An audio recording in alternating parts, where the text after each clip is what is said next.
Thank you, and good morning. Pleasure to be here. I'm here to talk about what we do at the Central Coast Water Board. We are a state regulatory agency, and our mission is to preserve, enhance, and restore water resources in California, in particular our region. And I'll give you some specifics about what our region is in a minute. I do want to clarify about the boil water notice. The Central Coast Water Board does not actually regulate drinking water from the tap. So we have a partner agency, the State Water Resources Control Board. They do an excellent job.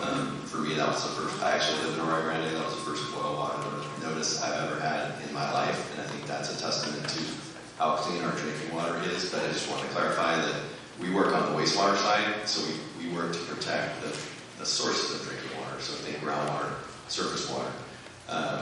And we have broad authority under the California Water Code, and we also enforce the Federal Clean Water Act to ensure that our water quality is safe and clean.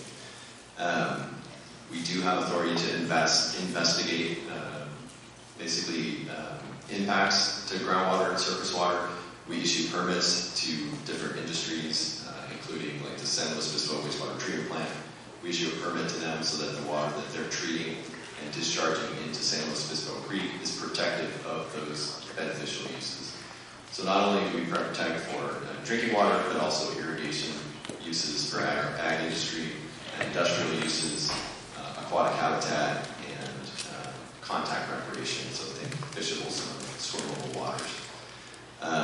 So our region is one of 9 regions in the state, and we cover Santa Barbara, San Luis Obispo, Monterey, Santa Cruz, San Benito, and southern Santa Clara County. So our region spans from basically Morganville in the north down to Carpenter in the south. We have 80 staff that are primarily engineers, geologists, and scientists that work here in the city of San Luis Obispo at our offices out at the airport.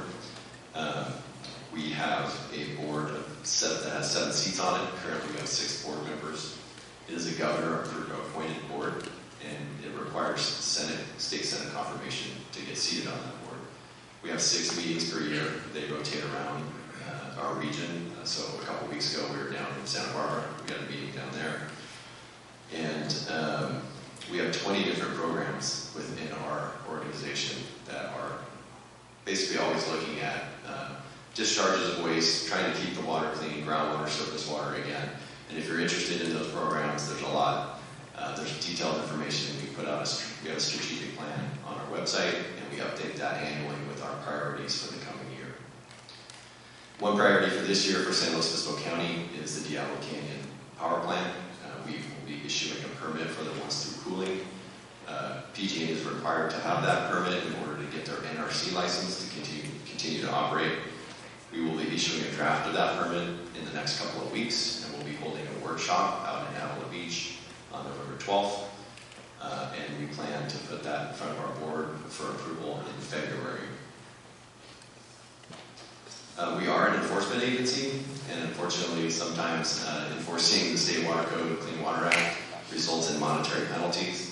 So earlier this year, our board approved a settlement agreement with California Men's Colony for violations of their wastewater permit, required the Department of Corrections to pay a $1.6 million penalty to the water board. But some of those penalties we were able to defer into projects that impact and help water quality within our region. One of those programs is our free domestic well testing program. So if anybody you know, or if you live in a rural area in San Luis Obispo County or anywhere within our region, we will test your well for free for certain pollutants. We want to make sure that people are not drinking contaminated water. So although we do not regulate drinking water, domestic wells aren't required to be tested.